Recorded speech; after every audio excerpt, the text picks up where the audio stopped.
조갑제 TV 시청자 여러분 안녕하십니까. 2023년 2월 15일 저녁 9시입니다. 탈북자 출신인 태영호 국민의힘 국회의원이 아주 중요한 역사전쟁의 문을 열었습니다. 1948년 4월 제주도에서 있었던 남로당 무장폭동이 김일성의 지시였다는 것을 명백히 했습니다. 그동안에 애국진영에서는 그건 뭐 너무나 당연한 것 아니냐라고 생각했지만은 김대중 노무현 정권 들어서 진상조사를 하면서 그 부분을 고의로 흐릿하게 했습니다.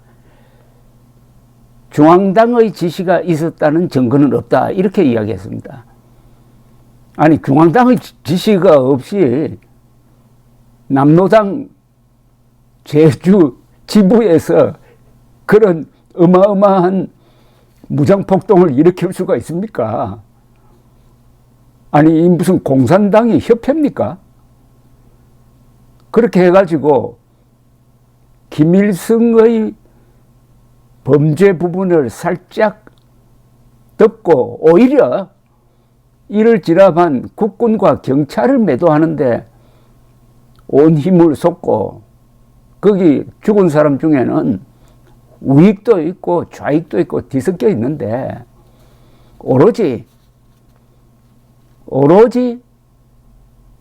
양민 학살이라고 하면서 그동안에 진압 과정에서 많이 죽은 경찰 군인들의 희생은 애써 무시하고 무자비한 국가폭력이 있었다 이렇게 몰고 나가는데 꼭 필요했던 것이 김일성의 지령은 증거가 없다 요 대목이었습니다. 그러나 태영호 의원이 아주 논리적으로 이것은 김일성의 지령이 없었으면은 불가능했다 이렇게 된 겁니다. 그러니까 이 4.3 사건의 성격을 제대로 굳히는 거죠. 그건 뭐 너무나 당연한 겁니다. 그러나 한국의 좌익들만 그런 주장을 하지 않았죠. 김일성과 연결되면은 이 사건의 성격이 완전히 달라지고 김일성이가 대한민국 건국을 방해하기 위해서 무장폭동을 일으켜서 억울한 사람 많이 죽게 했다는 그 원흉이 되는 거죠. 원흉이.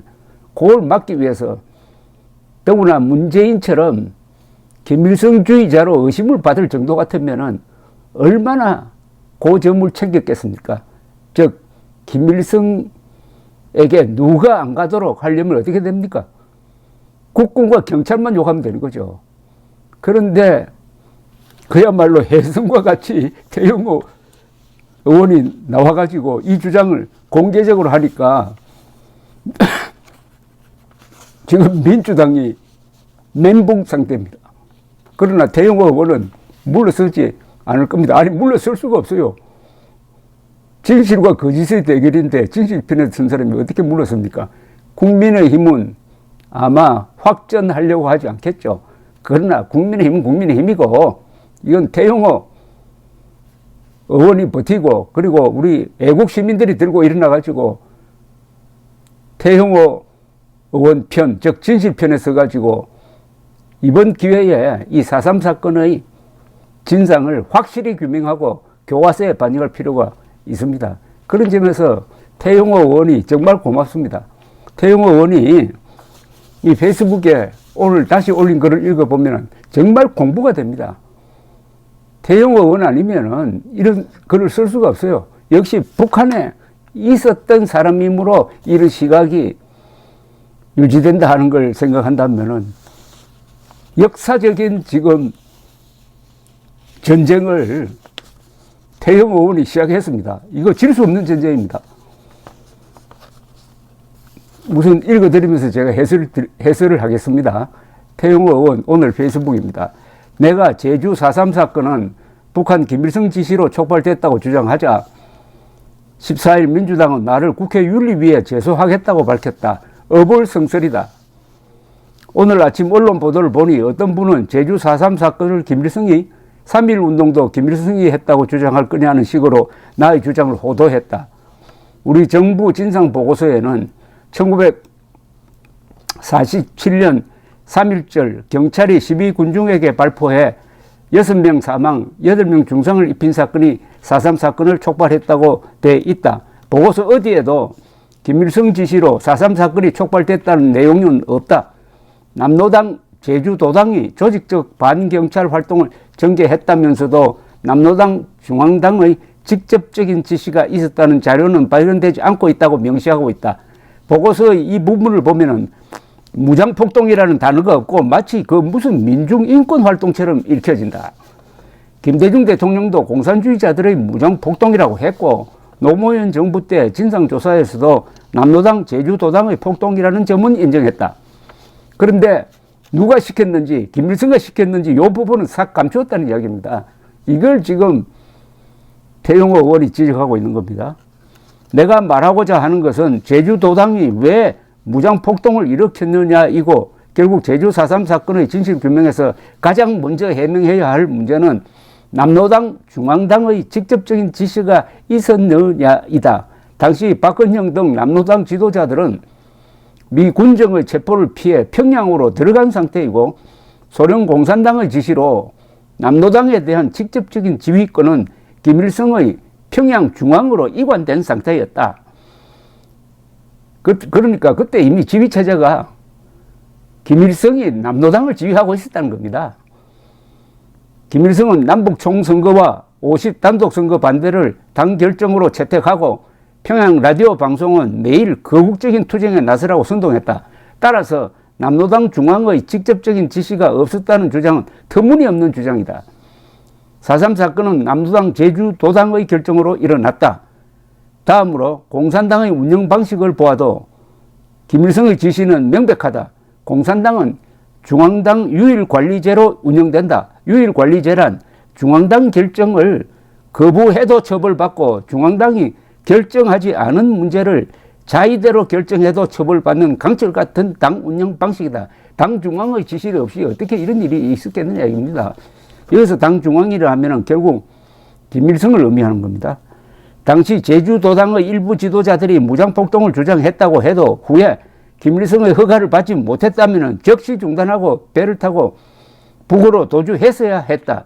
무고한 주민들의 인명피해가 생길 것이 뻔한 무장폭동을 평양 중앙의 지시나 허가 없이 도당의 결정으로 밀어붙였다는 것은 공산당의 작동 원리에 맞지 않는다.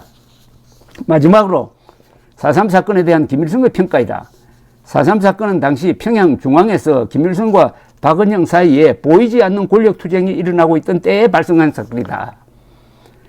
당시 박은영은 스탈린에게 남한에서 일어나고 있는 이승만 정권에 대한 저항은 자기가 지휘하고 있는 것이지 김일성이 지도하고 있는 것이 아니라면서 당 중앙의 지휘권을 자기에게 넘겨달라는 비밀 편지를 계속 보냈다. 문제는 스탈린이 박은영이 보낸 비밀 편지를 모두 김일성에게 다 알려주었다.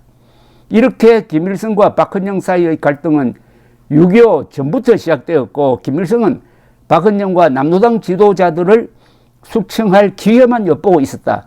이런 역사적 배경 때문에 남로당의 무장투쟁에 대해서 북한 노동당 역사에서 크게 다루지 않는다. 그러나 제주 4.3 사건만은 유별나다. 남로당의 다른 지도자들은 박헌영과 함께 처형되거나 숙청되었지만은 김달삼, 고진희 등 무장폭동 주모자들은 북한으로 올라갔고 영웅으로 대접받고 후에 애국 열사령에 매장되었다. 남로당의 무장폭동을 잘 다루어주지 않는 김일성이지만 다부작 드라마 한나의 메아리를 만들어 김씨 일가에 대한 충성심 교양에까지 이용됐다. 4.3 사건의 관련자들은 특별히 김일성이가 봐줬다는 겁니다. 김일성이가 지휘했으니까. 4.3 사건은 남로당의 무장폭동을 진압하는 과정에서 수많은 민간인 희생자를 낸 현대사의 비극이다. 지금은 좌우 이념 무력 충돌 과정에서 억울한 희생을 당한 분들의 넋을 기리고 희생자분들과 유가족들의 아픔을 치유해야 할 때이다. 다시는 이런 비극이 일어나서는 안 되며 그러자면 역사적 진실을 알아야 한다. 그렇지만 이러한 역사적 사실도 부인하고 오직 자기만의 주장을 절대화하고 다른 사람의 주장을 극우 색깔론으로 악마화하는 것은 역사의 진실에 대한 지성적인 고찰이 아니다. 역사의 진실은 그 무엇으로도 덮어버릴 수가 없다. 대한민국에 있는 종북 좌익 세력들이 모시는 사람이 김일성이니까 김일성에 누가 안 되도록 하겠다는 그런 일편단심으로 지금 태영호 의원을 공격하는 사람이 있다는 거죠. 다가 그런 건 아니지만은 아주 중요한 전쟁을, 역사전쟁을 태영호 의원이 시작했으니까 우리 국민들이 열화처럼 각성해가지고 태영호 의원을 지원해야 합니다. 감사합니다.